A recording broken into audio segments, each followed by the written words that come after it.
Actually, a good day today. Worked a lot of situations, got a lot of things done. Hopefully have just to get a prelim to have a general good introduction into the first scrimmage and let some of these new guys, figure out what to do and be able to go out on the field and hopefully get a good evaluation of them. So good, solid work day today.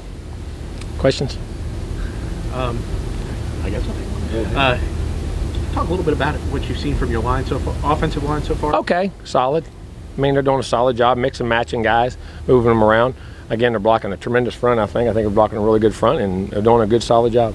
Have y'all gotten anybody that you changed position on yet, or is it, and know that's where they're going to stay, or is it too? No, not really. They really haven't. I mean, receivers we moved to different slots like that, but some of the linemen, no, they're there. I'm trying to go through them all, make sure. Yeah, Hansford's on defense, playing linebacker, and doing a good job. Athletic, can run, big body in there, moves around good. We did that so early last year. I thought about that FC. I didn't think that was a change. He's been there in my mind already. I forgot y'all had never seen him play linebacker. Right. I haven't ever seen him play tight end. He was hurt. So from that standpoint, right now we have it.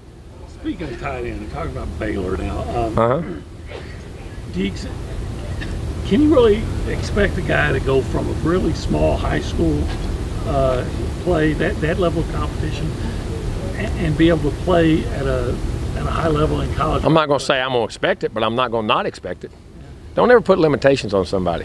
Each person's different. Everybody does their own thing, and he's working very hard, very capable, learns well, and, he's got all kinds of ability. So we'll say I think he's had a really good camp so far. I've been very happy with his progress. There's a lot of your wideouts weren't practicing today. Is it a maintenance day, or are they? No, a lot of them got hamstrings, tight hamstrings or slight pulls and hamstrings, so there ain't no sense to aggravate it, and they all should be back. Well, a hamstring can be 3 days, 4 days, 5, whatever it is, so there ain't no sense to do it, and we got a lot of spring ball left, and it's a real good chance to let some of these young guys get reps, because those guys all were sitting there were actually they're playing really well this spring. Quarterbacks don't like it.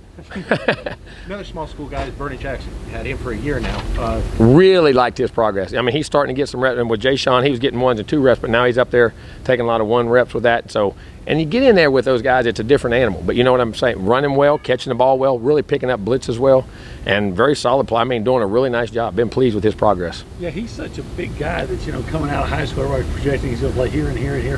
Why did y'all go with running back and leg? That's because he liked the running back. He is. He's 230 pounds. That's what he's weighing. Yeah, and when he hand him the ball, he's natural with the ball. I mean, he's got great feet, great leverage. He catches the ball, and also big, big pass blocker. I mean, you get caught up in little backs too, but you also those big guys when they're chipping you and blocking you out of the backfield, and you're getting spread offenses.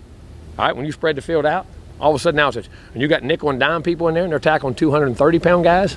That's a little different on those guys. That takes a wear and tear on those guys too. But he's a natural runner with the football. Would he be a bigger threat coming out of the backfield to catch the ball than Travion?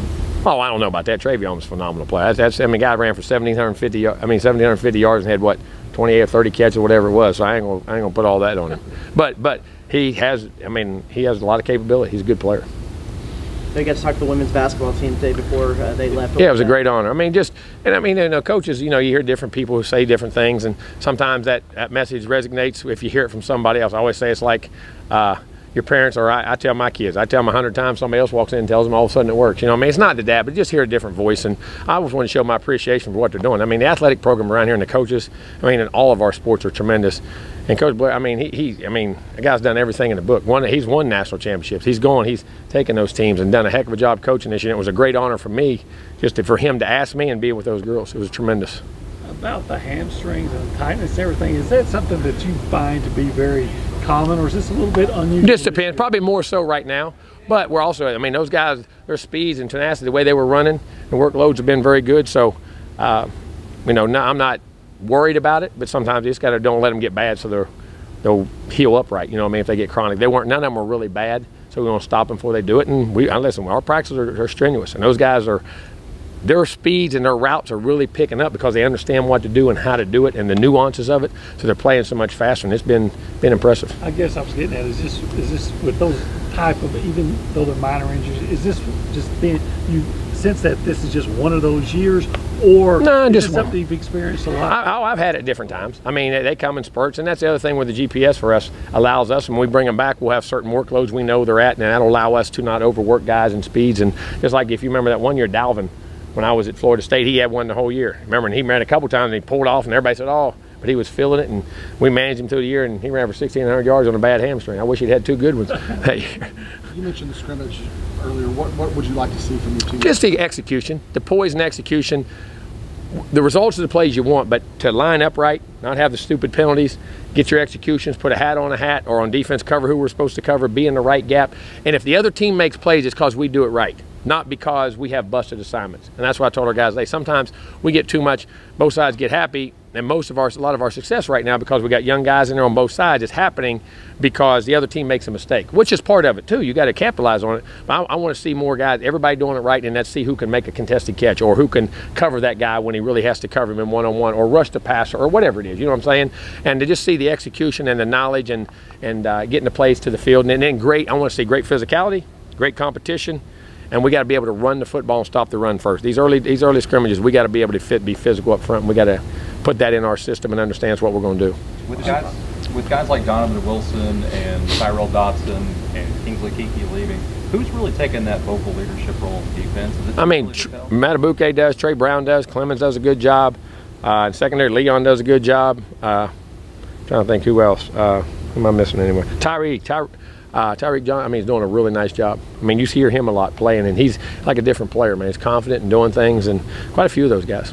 Ondero Robinson was arrested again, has a court date coming up. Has his status with the team changed? They're into it. The school knows about it. We know about it, and they're getting it cleared up till we find out all the information, and then we'll make an adjustment what we got to do. You just talked about Tyree. I was going to ask about the ends. You got to replace. Yeah, he's rushed. I mean, he's got some great rush guys, and getting Clemens back over there also too, who would have been playing a lot like physical on one side, speed on the other. But even Michael's doing a good job on those guys, and some of those younger guys are coming on. So, but those 2 guys up front are doing a good job. Is Michael on the physical side, or is he on the speed side? With he's on the he's a big end, but he can rush the pass. He collapses that pocket, does a real nice job. When you look at those guys that you have at tackle and at end, do you ever think that you could be as good in the defensive front as you were last year? Well, we'll see. I mean, is it possible to be as good? No doubt. But you got to go perform and do it. I mean, those guys actually went out and they got it on film. These guys got to get it on film and get the practice habits. But there's a lot of ability and there's a lot of depth. I mean, Peavy's doing a great job in there. Trey's doing a great job inside. Matabuke's doing a great job. Diallo at times, you know, he flashes in there. You know, Max Wright doing a good job at the ends. I mean, you know, that's a big guy who's doing a real nice job. There's quite a few. I'm sorry, I know I'm gonna miss somebody, but I'm not displeased with those guys. There's an impact. You feel them, and that's why I love our offensive line. What they're going against every day is a great challenge.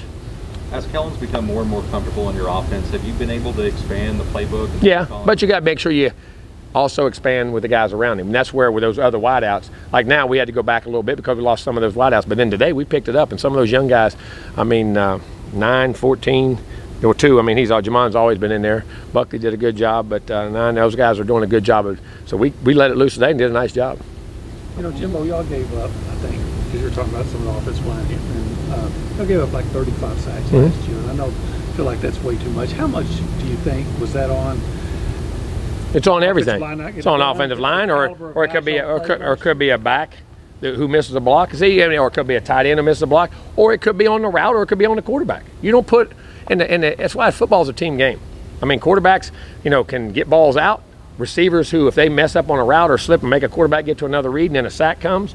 I mean, there's a lot of things. So it's not just on the line. And also sometimes you'll try to hold it for big plays. But we also had over 200 big plays. So you can sit there and get it out and avoid sacks and not make plays, but you can also not make big plays. And sometimes you got to hold that ball to make big plays. So sometimes it's a give and take on certain situations. So it's a combination of play calling, whether it's the offensive line, whether it's tight end, whether it's running back, quarterback, or receivers. They all are incorporated into a sack. So I guess what I'm getting at, how good are those tackles? Our tackles, they're doing a good job. They're playing really well right now. I've been very pleased with those 2. Doing a real good job.